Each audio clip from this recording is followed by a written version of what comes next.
Saya berdiri di tengah ruang tamu rumah mewah kami di Pondok Indah, Jakarta Selatan. Tangan saya sedikit gemetar saat menyaksikan suami saya, Rizky, mengayunkan kartu kredit saya di udara seperti piala kemenangan. Matahari pagi menyinari jendela dari lantai ke langit-langit, membuat lantai marmer mengkilap seperti cermin, tapi semua perhatian saya hanya tertuju pada senyum kejam yang melebar di wajah Rizky. Semua kartu kreditmu sudah saya batalkan, katanya dengan suara penuh kepuasan. Kamu sekarang benar-benar miskin, bahkan untuk beli pembalut pun harus minta uang padaku. Tawaannya menggema di langit-langit tinggi rumah ini, rumah yang selama 3 tahun saya susun rapi untuknya. Setiap kota terasa seperti tamparan, tapi saya memaksa diri tetap diam, tetap bernapas, tidak memberinya kepuasan melihat saya hancur. Dari sofa kulit yang harganya lebih mahal daripada mobil kebanyakan orang, Ibu Endang, ibu mertua saya, mengangkat pandangan dari majalahnya dengan seringai yang sudah sangat saya kenal. Kuku-kukunya yang terawat sempurna mengetuk halaman mengkilap sambil menambahkan, lapar itu bisa bikin perempuan cepat nurut. Kekejaman santainya seharusnya sudah tidak mengejutkan saya lagi, tapi entah kenapa masih saja terasa. Wanita ini sudah tinggal di rumah kami selama 6 bulan, makan makanan yang saya masak, tidur di kamar tamu yang saya dekorasi dengan teliti, dan dia bicara soal membuat saya kelaparan seperti sedang ngobrol cuaca. Saya membuka mulut untuk bertanya apa salah saya, tapi Rizky langsung memotong. Jangan mulai dengan pertanyaanmu, Citra. Aku sudah bosan dengan sikapmu, bosan dengan ketidakhormatanmu. Dia memasukkan kartu-kartu itu ke dompetnya dengan gerakan lambat yang disengaja, memastikan saya melihat setiap kartu hilang. Mungkin sekarang kamu belajar tempatmu. Tempatku. Koto-koto itu menggantung di udara di antara kami, berat dan mencekik. Pagi itu dimulai seperti biasa. Saya bangun jam 6, membuat kopi hitam manis 2 sendok gula seperti yang Rizky suka. Saya siapkan sarapan nasi goreng spesial, setrika kemejanya, pastikan semuanya sempurna karena itulah yang saya lakukan selama 3 tahun, menjadi sempurna, menjadi pendiam, menjadi kecil. Satu-satunya beda adalah kemarin sore. Kami duduk di meja makan yang sama saat Rizky menyebut rencana investasi lagi $500 miliar ke proyek pengembangan tanah komersial di timur Jakarta. Saya hanya bertanya, bukan menuntut, bukan berdebat, hanya bertanya apakah dia sudah minta akuntan memeriksa angkanya. Pasar properti sedang tidak stabil akhir-akhir ini, dan daerah dekat tol baru itu sudah diperingatkan di beberapa laporan keuangan yang saya baca online. Dulu saya akuntan yang hebat. Sebelum Rizky, sebelum hidup ini, saya bekerja di firma konsultan keuangan Haryanto Andrekan, menangani portofolio bernilai miliaran. Saya mengerti analisis risiko, pasar, strategi investasi. Tapi saya tinggalkan semua itu saat Rizky melamar, saat dia bilang ingin merawat saya, bahwa saya tak perlu khawatir soal uang lagi. Merawat saya. Ironi itu sekarang terasa pahit saat saya berdiri di sini. Pada dasarnya diberitahu bahwa saya diputus dari segala sumber penghidupan. Rizky, saya berhasil menjaga suara tetap tenang. Saya tidak hormat. Saya hanya khawatir tentang opo. Dia melangkah lebih dekat, dan saya mencium aroma parfum mahal yang saya berikan untuk ulang tahunnya bulan lalu. Tentang keputusan bisnis saya. Kamu pikir karena dulu kamu cuma duduk di kantor mengurus kertas, kamu tahu lebih banyak dariku. Aku bangun perusahaan ini dari usaha konstruksi kecil ayahku jadi perusahaan miliaran. Apa yang sudah kamu lakukan? Apa yang sudah saya lakukan? Saya tinggalkan karir yang saya cintai. Saya tinggalkan jalur kemitraan di salah satu firma konsultan keuangan paling dihormati di Jakarta. Saya habiskan 3 tahun mengurus setiap detail rumah kami, kalender sosialnya, kebutuhan ibunya yang tak pernah habis. Tapi tidak ada yang dihitung karena tidak ada yang bisa dia banggakan ke rekan bisnisnya. Ibu Endang berdiri, merapikan gaun desainernya, yang saya bantu pilih minggu lalu pakai kartu kredit rumah tangga yang rupanya sudah tidak odo. Sayang, beginilah kalau laki-laki menikahi perempuan di bawah derajatnya. Gadis-gadis yang berasal dari nol seperti ini tak pernah mengerti bahwa mempertanyakan otoritas suami, sama saja mempertanyakan kelelakiannya. Saya memang berasal dari nol. Itu benar. Saya kerja 2 pekerjaan sepanjang kuliah, lulus cum laude, bangun karir dari nol hanya dengan otak dan tekad. Rizky mewarisi perusahaan ayahnya beserta koneksinya.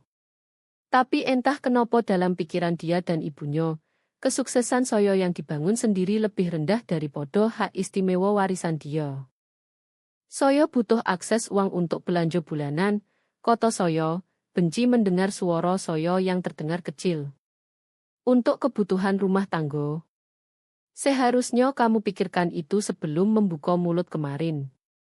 Rizky memeriksa jam tangan Rolex yang saya berikan di ulang tahun pernikahan kedua kami. Aku odo meeting. Kamu cari coro sendiri. Mungkin telepon teman-teman lamamu dan minta bantuan. Oh, tunggu. Kamu sudah tidak punya teman lagi, kan?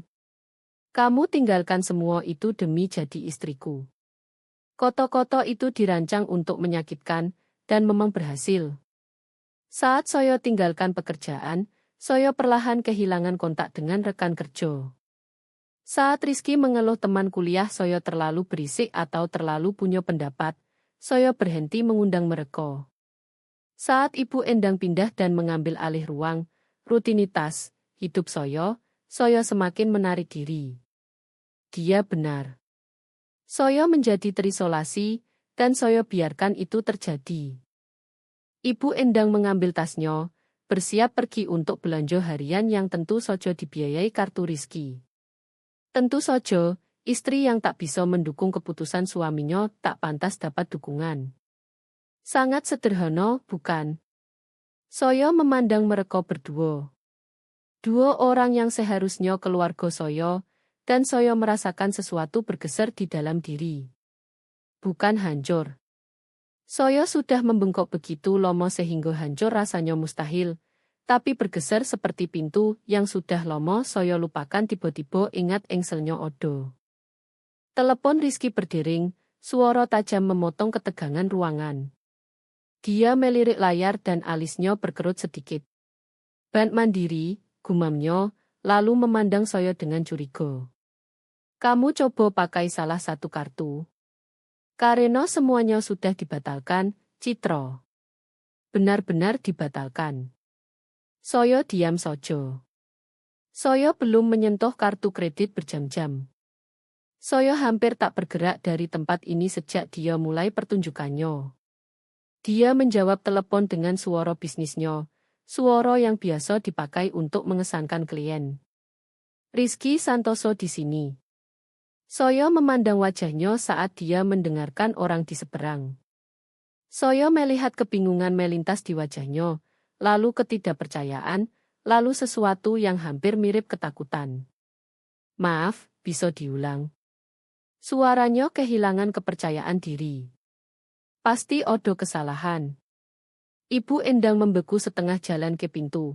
Naluri predatornya merasakan perubahan dinamika kekuasaan yang sudah dia rawat dengan hati-hati. Itu tidak mungkin, kata Rizky ke telepon, tangannya mencengkeram ponsel begitu kuat sampai buku jarinya memutih. Saya tidak mengerti. Bisa? Yo, saya mendengarkan. Warna wajahnya memudar. Benar-benar memudar seperti sumbat ditarik, dan semua arogansinya mengalir keluar lewat sepatu Italia mahalnya. Saat akhirnya dia menutup telepon, dia hanya berdiri di sono, menatap ponsel seolah-olah itu mengkhianatinya. Odo apa? Suara Ibu Endang kehilangan nada sombongnya, diganti sesuatu yang tajam dan gugup. Rizky mendongak ke saya, benar-benar memandang saya untuk pertama kali dalam berbulan-bulan, dan saya melihat sesuatu yang belum pernah saya lihat di matanya. Dia ketakutan. Citra, katanya pelan. Apa yang kamu lakukan? Saya tidak langsung menjawab pertanyaan Rizky. Sebaliknya, saya berjalan pelan ke kursi santai dekat jendela dan duduk, menyilangkan kaki dengan ketenangan yang tidak sepenuhnya saya rasakan, tapi saya tekatkan untuk ditampilkan. Jantung saya berdegup kencang, tapi saya jaga wajah tetap netral, napas tetap stabil. "Ban bilang opo?" tanya saya, suara pelan tapi jelas. Rahang Rizky mengeras. "Jangan main-main denganku." Bankir bilang odo transaksi besar melibatkan. Dia berhenti sendiri, seolah sadar sesuatu. Melingkupi rekening yang terhubung dengan alamat ini. Mereka menelepon untuk verifikasi detail. Ibu Endang bergegas mendekat, sepatu haknya berklik cepat di marmer. "Transaksi opo? Berapa uangnya?" Mereka tidak mau kasih detail lewat telepon. Kata Rizky, masih menatap saya seolah saya tiba-tiba jadi orang asing. Mereka minta saya datang. Mereka sebut soal pengembalian investasi dan transfer. Matanya menyipit. "Kamu sembunyikan uang dariku." Bukan pertanyaan, tapi saya jawab tetap. "Tidak, Rizky. Saya tidak sembunyikan apapun. Saya hanya melindungi diri sendiri." Kata-kata itu menggantung, sederhana dan benar. Wajah Ibu Endang berkerut marah. Tapi sebelum dia meluncurkan omelan kejam yang sudah disiapkan, saya angkat tangan. "Biarkan saya ceritakan sebuah kisah," kata saya. "Tentang seorang gadis yang bekerja sangat keras untuk segala yang pernah dimilikinya." Rizky mulai menyelo, tapi ada sesuatu di ekspresi saya yang menghentikannya. Mungkin karena untuk pertama kali dalam 3 tahun, saya tidak meminta maaf, tidak menyusut, tidak berusaha membuat diri lebih kecil agar muat di ruang yang dia putuskan untuk saya. Saya teringat 4 tahun lalu saat saya masih diri sendiri, masih Citra Kusumo, akuntan senior di firma konsultan keuangan Haryanto Andrekan. Saya berusia 24 saat Pak Haryanto merekrut saya langsung dari pascasarjana, terkesan dengan tesis saya tentang analisis risiko di pasar volatile. Kebanyakan firma ingin saya mulai dari bawah, mengurus berkas dan bikin kopi. Tapi Pak Haryanto melihat sesuatu dalam diri saya. "Kamu punya moto untuk pola," katanya saat wawancara. "Kebanyakan orang lihat angka cuma angka. Kamu lihat cerita, lihat hubungan, lihat yang hilang." Dia benar. Saya bisa lihat laporan keuangan dan temukan ketidaksesuaian yang orang lain lewatkan. Saya bisa lihat saat angka terlalu sempurna, terlalu bersih, yang sering berarti odo yang disembunyikan. Saya bisa prediksi pergeseran pasar dengan memperhatikan indikator kecil yang firma besar anggap tidak penting. Saat usia 26, saya sudah tangani portofolio klien bernilai puluhan miliar. Pak Haryanto mulai bicara soal kemitraan, soal membangun daftar klien sendiri, soal masa depan di mana nama saya ada di pintu bersama namanya. Lalu saya bertemu Rizky di acara amal.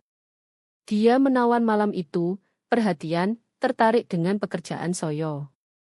Dia tanya pertanyaan pintar tentang kerja saya. Tampak benar-benar terkesan dengan kesuksesan saya. Saat dia telepon keesokan harinya ajak makan malam, saya merasa mungkin bisa punya semuanya. Karir brilian dan hubungan dengan orang yang menghargai kecerdasan saya. 6 bulan pertama sungguh indah. Rizky ajak saya ke restoran mewah, perkenalkan ke teman-temannya, pamer saya di acara bisnis. Dia lingkarkan tangan di pinggang saya dan bilang ke orang-orang, "Ini Citra. Dia jenius angka, tangani miliaran investasi." Dia tampak bangga. Lalu dia melamar. Kami di villa keluarganya di puncak, hanya kami berdua, dan dia berlutut dengan cincin yang pasti mahal. Tapi sebelum saya jawab yo, dia tambahkan sesuatu yang seharusnya jadi peringatan. "Saya ingin merawatmu, Citra. Benar-benar merawatmu. Saya ingin kamu di rumah, membangun hidup kita, bukan kerja 70 jam seminggu untuk orang lain." Kamu sudah buktikan diri. Sekarang biarkan saya buktikan dengan memberimu hidup di mana kamu tak perlu khawatir uang lagi. Dia buat terdengar romantis, seperti menyelamatkan saya dari sesuatu sulit daripada meminta saya tinggalkan sesuatu yang saya cintai. Dan saya lelah. Lelah jam kerja panjang, lelah selalu harus buktikan diri 2 kali lipat karena muda dan perempuan di bidang yang didominasi laki-laki. Ide dirawat, jadi prioritas seseorang, terdengar seperti kedamaian. Saya bodoh. Tidak, itu tidak adil untuk diri sendiri. Saya bukan bodoh. Saya penuh harap. Saya ingin percaya cinta berarti kemitraan, bahwa mundur dari karir hanya sementara. Bahwa Rizky benar-benar menghargai saya di luar kontribusi finansial. Pak Haryanto sudah coba memperingatkan. Hari saya mengundurkan diri, dia panggil saya ke ruangannya dan tutup pintu. Citra, saya akan bilang sesuatu dan kamu harus benar-benar dengar, katanya dengan ekspresi serius. Pertahankan rekening terpisah. Pertahankan investasi atas nama sendiri. Pertahankan lisensi profesionalmu. Jangan beri siapapun, betapapun kamu cintai, kendali penuh atas kelangsungan finansialmu. Saya tertawa saat itu, yakinkan dia Rizky tidak seperti itu, kami mitra. Tapi Pak Haryanto tetap tekan kartu namanya ke tangan saya. Kalau, katanya. Pintu saya selalu terbuka kalau kamu butuh nasihat, apapun. Saya simpan kartu itu, pikir tak akan pernah butuh. Tahun pertama pernikahan baik-baik saja. Rizky perhatian. Kami traveling. Dia konsultasi keputusan bisnis dengan saya. Saya urus rumah, rencanakan makan malam untuk kliennya, pakai skill karir saya untuk bantu atur catatan keuangan perusahaannya. Saya merasa berguna, dihargai. Tahun kedua mulai bergeser. Komentar kecil soal cara saya habiskan hari, pertanyaan kenapa rumah tidak lebih bersih saat dia pulang, kenapa makan malam tidak tepat waktu, saran mungkin saya tidak paham bisnis sebaik yang saya pikir karena saya hanya kerja di firma konsultan, bukan jalankan perusahaan sendiri. Lalu Ibu Endang sakit. Operasi kecil, katanya, dan butuh tempat pulih. Hanya beberapa minggu, janjinya. Itu 6 bulan lalu. Dengan Ibu Endang di rumah, segalanya berubah lebih cepat. Dia bisik-bisik ke Rizky saat pikir saya tak dengar. Dia jadi malas tanpa kerja. Dia habiskan uangmu seperti tumbuh di pohon. Istri sejati akan lebih bersyukur. Kamu bisa nikah dengan anaknya Pak Patterson. Ayahnya punya setengah real estate komersial di Jakarta. Rizky mulai menjauh. Mulai perlakukan saya seperti karyawan yang dia kejawaan daripada istri yang dia cintai. Dia berhenti minta pendapat saya soal apapun. Mulai buat keputusan sepihak tentang hidup kami, uang kami, masa depan kami. Dan saya mulai sadar Pak Haryanto benar. 6 bulan lalu, saat saya lihat betapa buruk keadaannya, saya gali tas kerja lama dan temukan kartu itu. Tangan saya gemetar saat telepon nomornya. Pak Haryanto. Ini Citra. Citra Kusumo, maksud saya Citra Santoso. Suara saya pecah. Saya rasa saya butuh nasihat itu sekarang. Kami bertemu kopi keesokan harinya saat Rizky di kantor dan Ibu Endang di klub bukunya. Saya ceritakan semuanya, dan dia dengar tanpa menghakimi, tanpa bilang saya sudah bilang. Meski dia berhak. Berita bagusnya, katanya akhirnya, kamu cukup pintar pertahankan satu rekening terpisah. Uang yang kamu tabung sebelum nikah secara hukum sepenuhnya milikmu. Saya memandang Rizky sekarang, berdiri di ruang tamu kami, menuntut jawaban. Apa yang kamu lakukan, Citra? Tanyanya lagi. Saya tersenyum. Saya ingat siapa saya sebelum jadi istrimu. Wajah Rizky memerah. Berhenti bicara teka-teki dan ceritakan apa yang terjadi. Duduklah, koto saya tenang. Kalian berdua. Ibu Endang tertawa tajam. Kamu tidak beri perintah di rumah ini, Nono. Kamu tidak odo opo-aponyo di sini. Kamu tidak punya uang, tidak punya kerja, tidak, duduk, ulang soyo, dan odo sesuatu dalam nodo suara soyo yang pasti mengejutkan mereka berdua, karena Rizky benar-benar bergerak ke sofa. Ibu Endang mengikuti, meski ekspresinya penuh pembunuhan. Soyo berdiri dan berjalan ke jendela, memandang halaman rumput yang terawat sempurna, air mancur yang Rizky paksa pasang tahun lalu, mobil-mobil mahal di garasi, semua simbol kekayaan, kesuksesan, kekuasaan. Tapi simbol hanyalah simbol. Kekuasaan sejati adalah hal lain sepenuhnya. Saat saya tinggalkan firma Haryanto Andrekan 3 tahun lalu, saya punya sekitar 3 miliar tabungan dan investasi. Saya sudah kerja sejak 16 tahun, menabung setiap sen saya kuliah sendiri, pasca sarjana sendiri, bangun karir dari nol. Uang itu milik saya, hasil kerja saya sendiri, dan saat kami menikah, Rizky, kamu yang paksa perjanjian pranikah untuk lindungi bisnismu. Yang pintar, sela Rizky. Memang, saya setuju. Dan perjanjian pranikah itu sangat jelas menyatakan aset apapun yang dibawa masing-masing sebelum nikah tetap milik terpisah. Bisnismu tetap milikmu. Tabunganku tetap milikku. Ibu Endang condong ke depan. Rep 3 miliar. Itu yang ini soal. Sayang, Rizky bisa dapat itu dalam 1 kuartal. Itu mall. Kamu benar, koto soyo. Rep 3 miliar memang kecil dibanding opo yang Rizky hasilkan. Tapi itu sesuatu bagi soyo. Itu jaring pengaman soyo, dono darurat soyo, bukti soyo bangun sesuatu sendiri. Soyo berbalik menghadap mereka. Jadi soyo pertahankan rekening itu aktif. Dan setiap bulan, saat Rizky beri soyo uang untuk keperluan pribadi, uang yang katanya soyo bebas pakai sesuka hati, soyo tidak habiskan semuanya.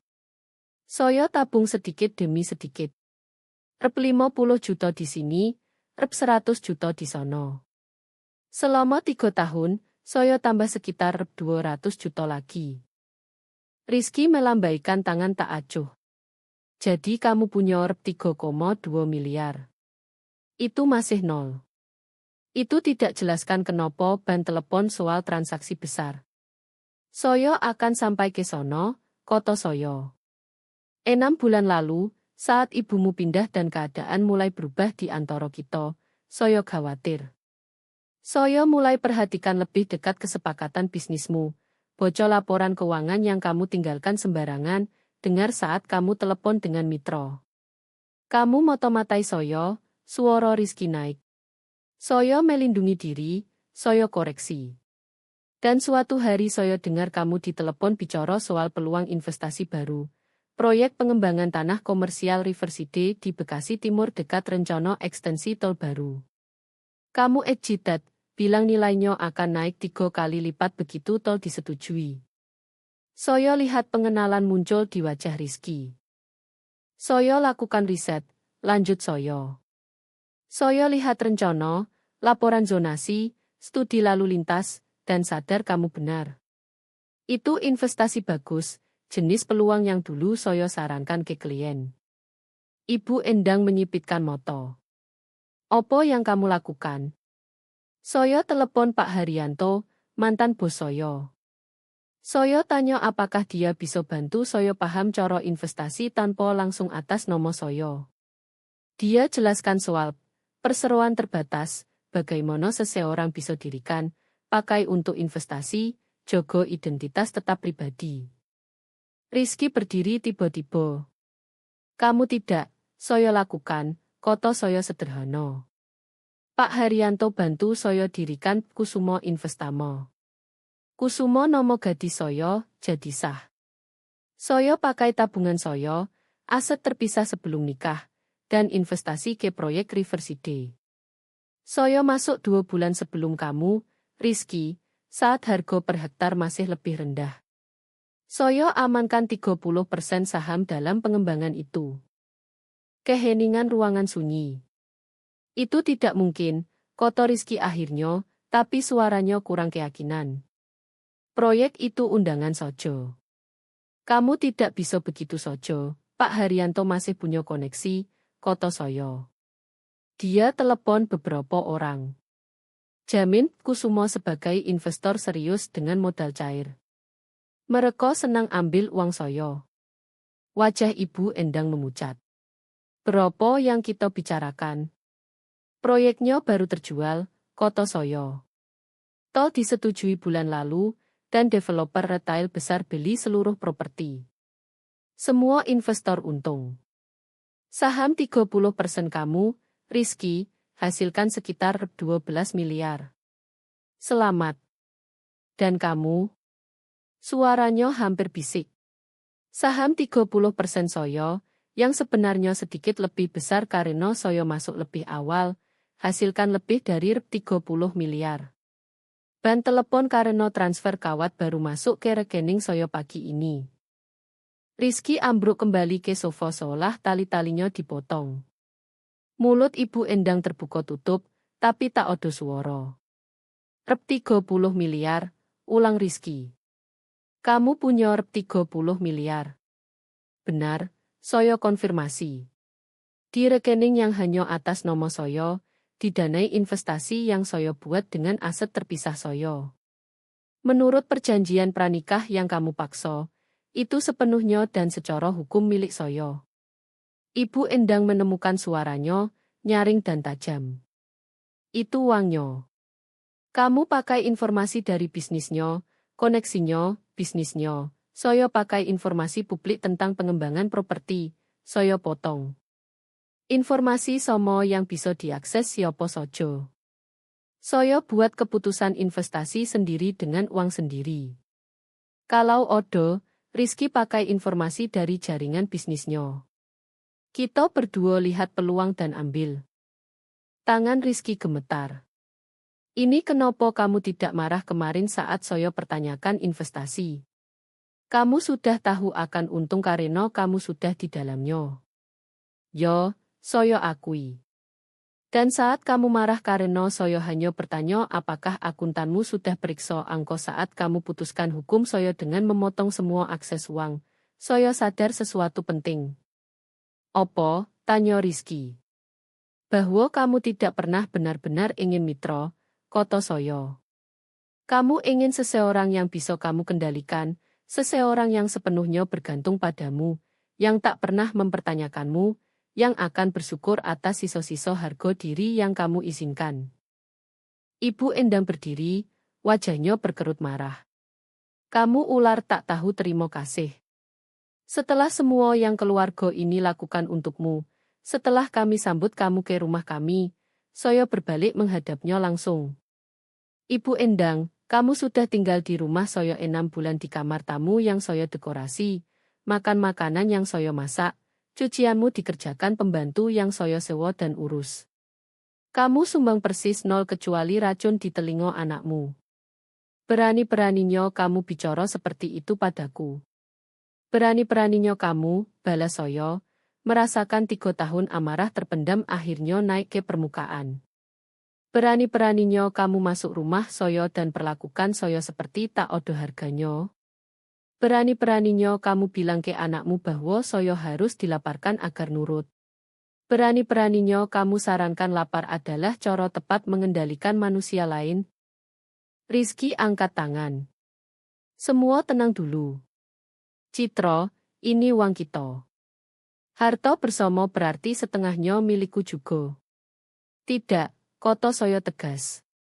Kita tinggal di negara yang mengakui perjanjian pranikah, dan milik kita sangat jelas. Aset terpisah tetap terpisah. Tapi bahkan kalau tidak, Rizky, Soyo investasi uang yang Soyo hasilkan sebelum nikah. Soyo buat investasi lewat yang Soyo dirikan dengan dana sendiri. Pak Haryanto pastikan semuanya dicek pengacara. Uang itu milik Soyo. Lalu kamu berhutang padaku, Rizky ngotot, suaranya putus asa. Sekarang aku suamimu. Kamu pakai informasi dari diskusi bisnisku. Saya pakai informasi publik, ulang saya. Tapi kalau mau bicara soal hutang, mari kita bicara. Saya berjalan ke rak buku dan tarik buku catatan kecil yang saya sembunyikan di belakang majalah dekorasi. Rizky dan Ibu Endang memandang saya dengan ekspresi bingung dan ketakutan yang sama. Selama 6 bulan terakhir, sejak saya sadar keadaan semakin buruk, saya catat semuanya, kata saya, membalik halaman. Awalnya catatan kecil, tapi lalu saya sadar perlu lebih teliti. Catatan opo? Tanya Rizky, meski suaranya bilang dia tidak benar-benar ingin tahu jawabannya. Semuanya, kata saya sederhana. Setiap percakapan di mana kamu merendahkan saya. Setiap kali kamu buat keputusan finansial yang memengaruhi kita berdua tanpa konsultasi. Setiap kejadian di mana ibumu buat komentar kejam dan kamu diam saja tidak bela saya. Saya mulai baca, suara stabil. 15 September. Rizky bilang ke mitra bisnisnya di Speakerbone bahwa dia pertahankan saya karena cantik dan tidak banyak protes. Tidak seperti pacar lamanya yang terlalu banyak pendapat. Saat saya tanya nanti apakah dia benar-benar begitu, dia bilang saya terlalu sensitif dan laki-laki bicara beda di bisnis. Wajah Rizky memerah. Itu di luar konteks. Saya bercanda dengan 22 September, lanjut saya. Ibu Endang bilang saya gemuk dan malas sejak berhenti kerja. Dia bilang Rizky pantas dapat istri yang lebih jaga diri. Saat saya sebut ini ke Rizky, dia sarankan mungkin saya harus lebih sering ke Kim. Kamu putar balik fakta, desis Ibu Endang. Saya cuma bantu kamu. Perempuan harus jaga penampilan untuk suaminya. 3 Oktober, saya baca terus.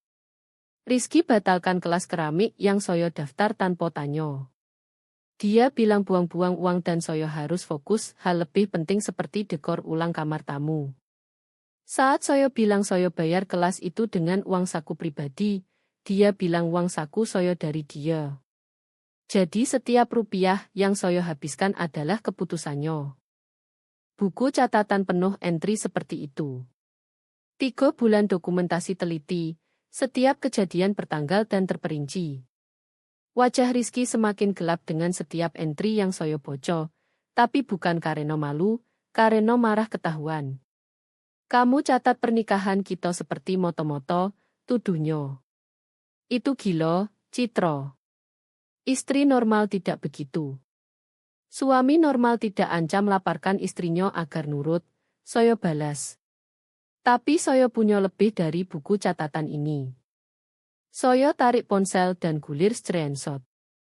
2 minggu lalu, saya akses ponsel ibumu saat dia tinggalkan tak terkunci di meja dapur. Saya temukan pesan teksnya dengan teman Margaret cukup mengungkap. Wajah Ibu Endang memucat. Kamu tidak berhak. Dengar ini, kata saya, bocor dari screenshot. Ibu Endang ke Margaret, saya sudah hampir buat Rizky tinggalkan dia. Begitu dia sadar betapa tak bergunanya dia akan lihat anaknya Pak Patterson jauh lebih cocok. Koneksi ayahnya bisa 3 kali lipat bisnis Rizky. Margaret balas, bagaimana kamu lakukan? Ibu Endang balas, komentar kecil di sono-sini, buat dia lihat bagaimana dia pertanyakan otoritasnya, bagaimana dia tak sumbang opo-opo yang nyoto. Laki-laki mudah dimanipulasi kalau harga dirinya dilukai. Saya angkat pandang ke Ibu Endang. Kamu sistematis coba hancurkan pernikahan saya agar anakmu bisa nikah dengan orang yang keluarganya lebih berguna baginya. Ini bukan soal kebahagiaan Rizky atau bahkan saya jadi istri baik. Ini soal koneksi bisnis dan naik kelas sosial. Mulut Ibu Endang terbuka tutup seperti ikan kekurangan oksigen. Rizky berpaling ke ibunya, sesuatu bergeser di ekspresinya. Bu, itu benar. Saya hanya lindungi kepentinganmu, kata Ibu Endang cepat. Kamu bisa dapat yang jauh lebih baik daripada opo, saya potong. Daripada perempuan yang cinta anakmu, yang tinggalkan karir untuknya, yang buat rumahnya nyaman dan hidupnya lebih mudah. Atau dari podo orang tanpa nomor belakang dan koneksi yang tepat. Rizky berdiri, mondar-mandir sekarang, tangan mengacak rambut. Ini gila. Semua ini. Citra, kamu tidak bisa begitu saja, kamu istriku. Kita seharusnya tim. Tim, saya merasakan tawa pahit menggelegak. Rizky, kamu batalkan semua kartu kreditku dan bilang saya harus minta uang untuk pembalut. Ibumu bilang lapar akan buat saya nurut. Itu terdengar seperti tim bagimu. Saya marah, katanya, tapi suaranya kurang keyakinan. Kamu pertanyakan saya di depan. Saya tanya pertanyaan sederhana soal investasi bisnis. Koto saya di meja makan kami sendiri. Dan kamu balas dengan coba ambil kemampuan saya memberi makan diri atau urus kebutuhan dasar. Itu bukan marah, Rizky. Itu penganiayaan. Koto itu menggantung di udara. Rizky tersentak seolah saya tampar. Saya tidak pernah pukul kamu, katanya defensif. Odo banyak cara lukai orang tanpa angkat tangan, saya balas pelan. Ambil kemandirian finansial seseorang, isolasi dari teman dan karir, buat dia merasa tak berharga dan bergantung. Semua itu bentuk kendali, dan kendali adalah penganiayaan. Ibu Endang berdiri, ambil tasnya. Saya tidak perlu dengar omong kosong ini. Rizky, kamu biarkan dia bicara seperti ini padaku. Sebenarnya, Ibu Endang, kamu harus dengar, koto saya. Karena inilah yang akan terjadi. Saya sudah bayar 3 bulan di Hotel Riverside Extended Stay. Tempat bagus, nyaman dengan dapur kecil dan housekeeping mingguan. Barang-barangmu sudah dikemas. Saya minta Joso datang pagi ini saat kamu di salon rambut. Kamu tidak bisa usir saya. Suara Ibu Endang naik jadi jeritan. Rizky, bilang padanya. Tapi Rizky menatap saya seolah belum pernah lihat saya. Kamu kemas barangnya. Saya lakukan, saya konfirmasi. Truk pengangkut akan datang 1 jam lagi untuk muat semuanya. Kamu pergi hari ini, Ibu Endang. Kamu sudah cukup rusak pernikahan ini, dan saya tidak izinkan lagi. Rizky ambruk kembali ke sofa, kepala di tangan. Saya tidak mengerti bagaimana semuanya jadi berantakan begini. Karena kamu biarkan, koto saya tanpa kejam. Kamu biarkan ibumu racuni pikiranmu terhadap saya. Kamu biarkan dia yakinkan kamu bahwa menghormati istri entah kenapa lemah. Kamu berhenti lihat saya sebagai mitra dan mulai lihat saya sebagai barang yang kamu miliki. Dan uangnya, tanyanya pelan. Rep 30 miliar itu. Itu milik saya, koto saya tegas. Tapi inilah yang saya mau lakukan. Saya akan investasikan sebagian ke rekening untuk masa depan kita. Kalau kita punya masa depan, tapi hanya kalau semuanya berubah. Rizky. Perubahan nyata.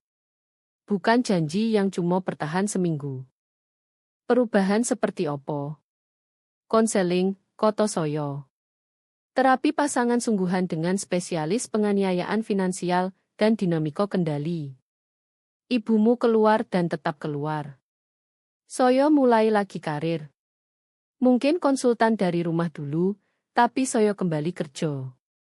Dan yang paling penting, kamu perlakukan saya sebagai mitra setara, bukan barang yang bisa kamu kendalikan lewat kendali uang. Dan kalau saya tidak setuju, suaranya hampir tak terdengar. Lalu saya pakai 30 miliar, saya untuk sewa pengacara perceraian terbaik di Indonesia, koto saya. Dan menurut perjanjian pranikah kita, saya pergi dengan semua yang saya bawa, plus semua yang saya hasilkan terpisah. Kamu pertahankan bisnis, kita jalan sendiri-sendiri. Ibu Endang buat suara marah, tapi Rizky angkat tangan untuk diamkan. Saya butuh waktu berpikir, katanya. Kamu punya waktu sampai truk pengangkut ibumu pergi, jawab saya.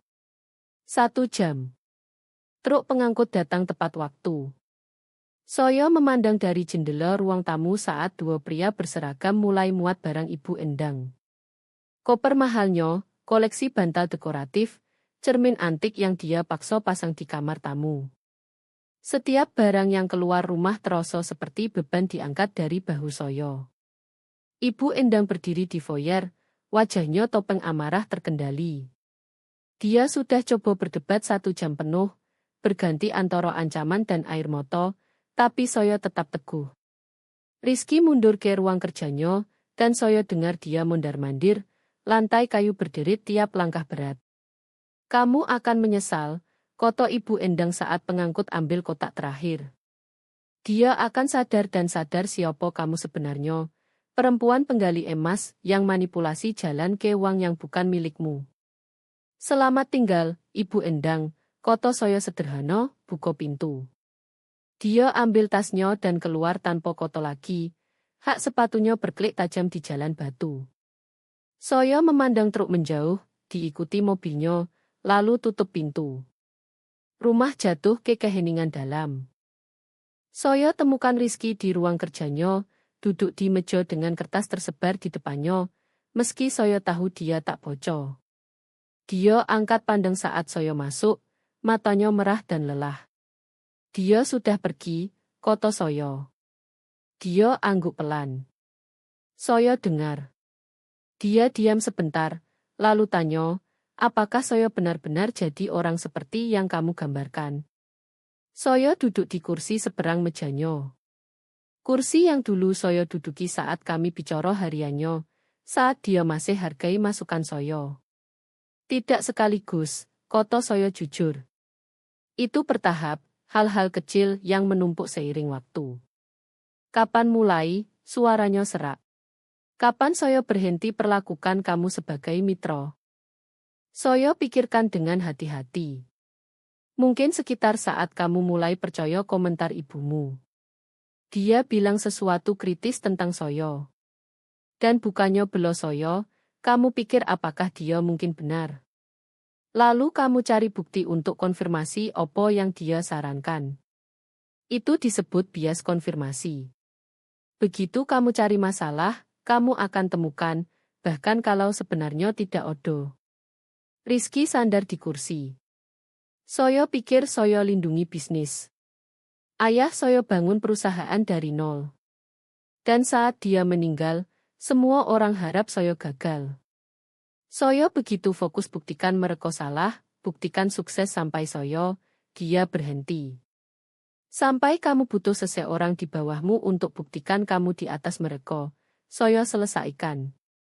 Punya istri yang butuh kamu, yang tak bisa bertahan tanpa kamu, buat kamu merasa kuat dengan cara yang kesuksesan bisnis tak bisa. Dia tersentak tapi tak bantah. Apa yang kamu bilang tadi soal penganiayaan? Saya serius, kata saya. Mungkin kamu tidak lihat begitu, tapi kendali finansial adalah penganiayaan. Isolasi adalah penganiayaan. Pakai ketergantungan seseorang padamu sebagai senjata adalah penganiayaan. Maaf, suaranya pecah. Tuhan, Citra, saya sangat menyesal. Kamu tinggalkan segalanya untuk saya dan saya perlakukan kamu seperti tak ada harganya. Kamu lakukan, saya setuju. Dan saya tidak lembut. Dia perlu dengar secara langsung. Tapi yang penting sekarang adalah apa yang kamu lakukan selanjutnya. Konseling, katanya. Kamu benar-benar mau coba? Saya ingin tahu apakah pria yang saya nikahi masih ada di sana, kata saya. Yang tanya soal kerja saya, yang tampak bangga dengan kecerdasan saya, yang buat saya tertawa. Kalau dia ada, mungkin kita bisa bangun lagi. Kalau dia hilang, diganti pria yang tertawa saat bilang saya harus minta uang pembalut, maka tak ada yang tersisa untuk diselamatkan. Rizky berdiri dan berjalan ke jendela, memandang pemandangan sama yang tadi saya pandang. Saya telepon Dr. Patricia Reves saat kamu urus pengangkut. Dia terapis spesialis konseling pernikahan. Odo slot besok sore. Kamu sudah telepon. Saya terkejut. Saya takut kamu pergi kalau saya tunggu, akunyo. Saya duduk di sini 1 jam terakhir pikirkan hidup saya tanpa kamu. Dan Citra, itu kosong. Rumah, bisnis, semuanya terasa hampa tanpa kamu di dalamnya. Itu awal yang baik, koto saya. Tapi koto mudah, tindakan yang penting. Saya tahu. Dia berbalik menghadap saya. Kartu kredit. Saya sudah telepon bank untuk aktifkan lagi. Dan saya tambahkan kamu sebagai pemilik bersama penuh di rekening rumah utama, bukan hanya pengguna resmi. Akses setara, kendali setara. Saya angguk. Dan karir saya. Apapun yang kamu mau, saya dukung, katanya cepat. Kalau kamu mau kembali ke firma Haryanto, kalau mau mulai firma konsultan sendiri, kalau mau ambil waktu cari tahu apa yang kamu mau, apapun, saya serius. Tak ada lagi usaha buat kamu tetap kecil. Saya sudah bicara dengan Pak Haryanto, kata saya. Dia punya klien yang butuh konsultan keuangan tapi tak perlu staf penuh waktu. Saya bisa kerja dari rumah, atur jam sendiri, bangun reputasi profesional secara bertahap.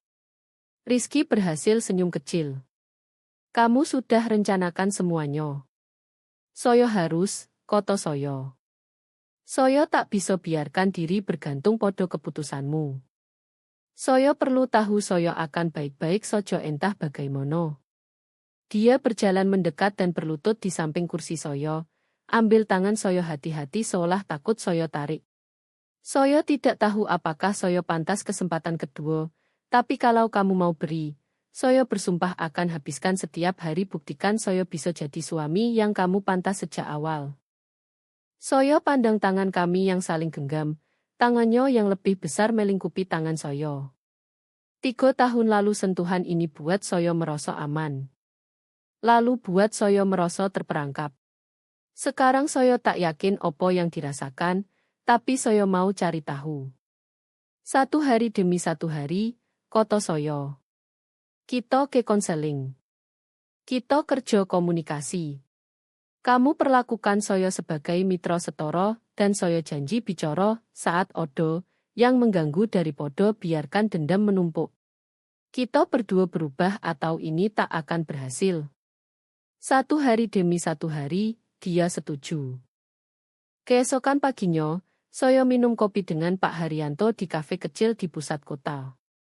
Dia yang bantu saya dirikan Kusumo Investama, yang review semua dokumen hukum agar semuanya benar. Sekarang, dia geser map ke meja. 3 klien potensial, katanya. Usaha kecil yang butuh review keuangan kuartalan dan saran investasi. Tidak terlalu berat. Proyek awal bagus untuk masuk lagi ke permainan. Saya buka map, scan informasi, dan rasakan sesuatu yang tak saya rasakan 3 tahun. Kegembiraan soal kerja. Kelihatan sempurna. Bagaimana Rizky tangani semua ini? Tanya Pak Haryanto hati-hati. Dia berusaha, kata saya. Kita punya sesi konseling pertama sore ini. Saya tidak tahu pernikahan akan bertahan, tapi setidaknya sekarang punya kesempatan. Dan yang lebih penting, saya tahu saya akan bertahan entah bagaimana. Pak Haryanto tersenyum.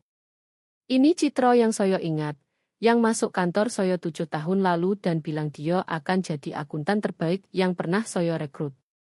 Saya sombong dulu, kata saya sambil tertawa. Kamu percaya diri, dia koreksi. Ada bedanya. Dan kamu masih orang itu, Citra. Kamu hanya lupa sebentar. Saya pikirkan semua yang terjadi. Penghinaan pagi kemarin, pengungkapan uang, konfrontasi dengan Ibu Endang dan Rizky. Saya pikirkan ketakutan dan ketidakpastian, tapi juga kekuatan yang saya temukan di bawah 3 tahun membuat diri kecil. Saya tak akan lupa lagi, kata saya. Malam itu, Rizky dan saya duduk di ruang Dr. Reves, gugup dan tak yakin. Konselor itu wanita 50-an dengan moto baik dan sikap tegas. Ceritakan, katanya, pandang kami berdua. Kenapa kalian di sini? Rizky dan Soyo saling pandang. Lalu, bersama kami mulai bicara. Itu bukan akhir dongeng. Tak ada momen ajaib di mana semuanya selesai. Tak ada rekonsiliasi dramatis di mana semua sakit hilang. Sebaliknya, ada kerja sulit dan berantakan dari dua orang yang coba cari tahu apakah mereka bisa bangun sesuatu baru dari potongan rusak opo yang pernah mereka punya. Beberapa hari lebih berat daripada yang lain. Kadang Rizky jatuh ke pola lama dan Soyo harus ingatkan. Kadang Soyo menarik diri daripada komunikasi dan dia harus tarik Soyo keluar. Tapi pelan-pelan, minggu demi minggu, sesi demi sesi, kami mulai temukan jalan. 3 bulan kemudian, Soyo tanda tangan kontrak pertama dengan klien baru. Startup teknologi kecil yang butuh bantuan susun rencana pertumbuhan finansial. Soyo kerja dari ruang kerja rumah yang Rizky bantu siapkan. Ruang yang dulu gudang sekarang jadi domain profesional Soyo. 6 bulan kemudian, Ibu Endang telepon tanya apakah bisa kunjungi. Rizky bilang tidak, sampai dia minta maaf langsung ke Soyo dan benar-benar maksud. Dia tutup telepon. Kami tak dengar kabarnya lagi untuk sementara, dan itu baik-baik saja. 1 tahun kemudian, Soyo pandang pantulan di cermin kamar mandi dan lihat seseorang yang Soyo kenal. Bukan gadis sebelum nikah, dan bukan perempuan yang menyusut selama itu, tapi seseorang baru, lebih kuat, lebih bijak, lebih hati-hati dengan kepercayaan, tapi juga lebih yakin dengan harga dirinya. Soyo dengar Rizky buat sarapan di bawah, dan Soyo tersenyum. Kami tidak sempurna, dan mungkin tak pernah, tapi kami mitra sekarang, mitra sungguhan, dan itu cukup. Soyo pelajari pelajaran paling penting. Kamu tak bisa bangun hidup atas syarat orang lain. Kamu harus hargai diri sendiri dulu, lindungi diri sendiri dulu, percaya diri sendiri dulu. Segala yang lain, cinta, pernikahan, kemitraan, hanya bisa dibangun di atas fondasi itu. Dan Soyo tak akan lupa itu. Tapi mari kita mundur ke pagi yang menentukan itu, saat segalanya berubah. Setelah truk pengangkut pergi dan keheningan rumah menyelimuti, Rizky akhirnya keluar dari ruang kerjanya. Matanya masih merah, tapi odo tekat baru di sono. Citra, katanya pelan, Soyo sudah hubungi Ban. Kartu-kartu sudah aktif lagi. Dan rekening utama sekarang atas nama kita berdua sepenuhnya. Soyo angguk, tapi tak bilang opo-opo. Koto saja tak cukup lagi. Kami duduk di meja makan yang sama tempat semuanya mulai. Kopi sudah dingin, tapi kami tak peduli. Soyo salah, katanya. Bukan cuma salah soal kartu atau ibu. Soyo salah soal kita. Soyo pikir mengendalikan kamu buat Soyo kuat. Tapi ternyata itu buat Soyo lemah. Soyo dengar, benar-benar dengar, untuk pertama kali dalam waktu lama tanpa takut dipotong. Soyo ingin coba lagi, lanjutnya. Bukan karena uangmu. Karena kamu. Karena Soyo ingat kenapa Soyo jatuh cinta dulu. Karena kamu lebih pintar, lebih kuat, lebih baik daripada yang Soyo pernah bayangkan. Soyo ulurkan tangan ke seberang meja, genggam tangannya. Kita mulai dari nol, Rizky. Bukan dari tempat kita tinggalkan. Kita bangun ulang kepercayaan, langkah demi langkah. Dia angguk, moto berkoco. Apapun yang kamu butuh, Soyo akan beri. Hari-hari berikutnya seperti ujian. Sesi konseling pertama dengan Dr. Reves terasa berat. Kami duduk berhadapan, suara kami gemetar saat ungkap luka lama. Kendali finansial adalah bentuk kekerasan rumah tangga yang sering tak kelihatan, kata dokter. Itu buat korban merasa tak berdaya. Rizky mendengarkan, wajahnya pucat. Untuk pertama kali, dia tak membela diri. Dia hanya bilang, Soyo tak sadar. Tapi sekarang Soyo lihat. Di rumah, perubahan kecil mulai muncul. Rizky tanya pendapat Soyo soal rapat bisnis. Dia tak lagi buat keputusan besar sendirian. Soyo mulai terima klien pertama dari Pak Haryanto, perusahaan kecil di Bekasi yang butuh bantuan restrukturisasi keuangan. Setiap pagi Soyo buka laptop di ruang kerja baru, rasakan energi Lomo kembali. Rizky bawa kopi untuk Soyo, bukan sebagai budak rumah tangga, tapi sebagai pasangan yang menghargai. Suatu malam, setelah sesi konseling ketiga, kami duduk di teras belakang memandang kolam renang yang dulu hanya simbol status. Soyo hubungi ibu, katanya pelan. Soyo bilang dia tak boleh kembali sampai dia minta maaf sungguhan ke kamu. Soyo tak bilang opo-opo, tapi dalam hati Soyo tahu itu langkah besar. Ibu Endang tak pernah minta maaf seumur hidupnya. Bulan demi bulan berlalu. Soyo dapat klien kedua, lalu ketiga. Pendapatan Soyo mulai stabil, bukan karena 30 miliar, tapi karena skill Soyo kembali. Rizky tak pernah cemburu. Malah dia bangga. Kamu lebih hebat dari podo yang Soyo pikir, katanya suatu malam saat kami makan malam berdua. Soyo dulu takut kamu lebih sukses dariku.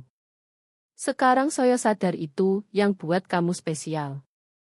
Kami mulai bicara masa depan lagi, bukan masa depan di mana Soyo kecil, tapi masa depan di mana kami berdua besar. Mungkin suatu hari kita buka firma bersama, usulnya. Kamu tangani keuangan, Soyo tangani proyek. Soyo tersenyum. Mungkin. Tapi dulu kita selesaikan yang sekarang. Di sesi konseling ke-10, Dr. Reves bilang, kalian berdua sudah jauh. Tapi ingat, pemulihan bukan garis lurus. Odo hari buruk. Yang penting kalian tetap komitmen. Kami angguk. Malam itu, untuk pertama kali setelah berbulan-bulan, Rizky peluk Soyo bukan karena rutinitas, tapi karena keinginan sungguhan. Terima kasih sudah beri Soyo kesempatan, bisiknya. Soyo tak akan sia-siakan. Waktu berlalu cepat setelah itu. 3 bulan jadi 6 bulan. Soyo sudah punya 5 klien tetap, semua dari rekomendasi Pak Haryanto. Ruang kerja Soyo penuh berkas dan layar komputer, tapi juga foto kami berdua di meja, foto lama saat kami masih bahagia, dan foto baru saat kami mulai lagi. Rizky tak lagi datang malam dengan wajah lelah dan marah. Dia pulang dengan cerita hariannya, tanya cerita hariku, dan kami tertawa lagi seperti dulu. Ibu Endang akhirnya telepon lagi setelah 8 bulan. Suaranya berbeda, lebih lembut, lebih hati-hati. Citro, Soyo minta maaf, katanya. Soyo salah. Soyo tak pernah lihat betapa kamu bantu keluarga ini. Soyo hanya lihat apa yang Soyo inginkan untuk Rizky. Soyo diam lama. Maafnya bukan karena takut, tapi karena dia lihat sendiri betapa Rizky bahagia sekarang. Terima kasih, Ibu, jawab Soyo akhirnya. Tapi maaf saja tak cukup. Tunjukkan lewat tindakan. Kami izinkan dia kunjungi sekali, makan malam bersama. Dia duduk diam, tak komentar kejam, hanya dengar. Itu awal. Mungkin suatu hari kami bisa jadi keluarga sungguhan. Tapi sekarang, rumah ini milik kami berdua. 1 tahun setelah pagi mengerikan itu, Soyo berdiri di depan cermin lagi. Rambut Soyo lebih pendek, lebih profesional. Mata Soyo lebih tajam, tapi juga lebih lembut. Rizky masuk kamar, peluk Soyo dari belakang. Kamu cantik, katanya. Dan kuat. Soyo bangga jadi suamimu. Soyo balik badan, peluk dia balik. Kita berdua kuat sekarang. Karena kita belajar bersama. Kami tak pernah sempurna. Kadang dia masih lupa dan buat keputusan kecil tanpa tanya. Kadang Soyo masih takut dan diam saja. Tapi kami punya alat sekarang, komunikasi, konseling bulanan, dan yang paling penting, rasa saling hormat. Bisnisnya berkembang, Proyek River City jadi salah satu keberhasilan terbesarnya, tapi dia tak lagi bangga sendirian. Dia selalu bilang kita berhasil. Suatu sore, saat matahari terbenam di balik gedung-gedung Jakarta, kami duduk di teras dengan segelas teh hangat. Ingat saat kamu bilang rp 30 miliar itu milikmu, tanyanya sambil tersenyum. Yo, jawab saya. Dan kamu tak pernah minta Rp1 pun. Karena itu bukan soal uang, katanya. Itu soal kamu kembali jadi Citra, yang saya jatuh cinta, bebas, pintar, tak tergantung siapapun. Saya pegang tangannya. Saya tak pernah tergantung. Saya hanya lupa itu sebentar. Sekarang saya ingat selamanya. Kisah kami bukan dongeng. Tak ada akhir bahagia sempurna tanpa usaha. Tapi itu kisah nyata tentang perempuan Indonesia yang bangkit, tentang suami yang belajar, tentang keluarga yang hampir hancur tapi akhirnya lebih kuat. Saya tak pernah lupa pelajaran itu. Lindungi dirimu dulu, hargai dirimu dulu, baru kamu bisa mencintai dan dicintai dengan benar. Dan di Pondok Indah ini, di rumah yang dulu hampir jadi penjara, sekarang jadi tempat kami berdua tumbuh bersama. Akhirnya, saat saya tutup laptop setelah rapat klien terbaru, Rizky datang dengan bunga. Untuk istri terbaik dan mitra terbaik, katanya. Saya terima, cium pipinya. Dan untuk suami yang akhirnya belajar. Kami tertawa. Hidup berlanjut. Bisnis berkembang. Cinta kami tumbuh. Dan rp 30 miliar itu cuma angka. Kekayaan sejati adalah kebebasan, kepercayaan, dan pasangan yang akhirnya melihatmu sebagai setara. Itu yang saya dapatkan. Itu yang tak akan pernah saya lepaskan lagi.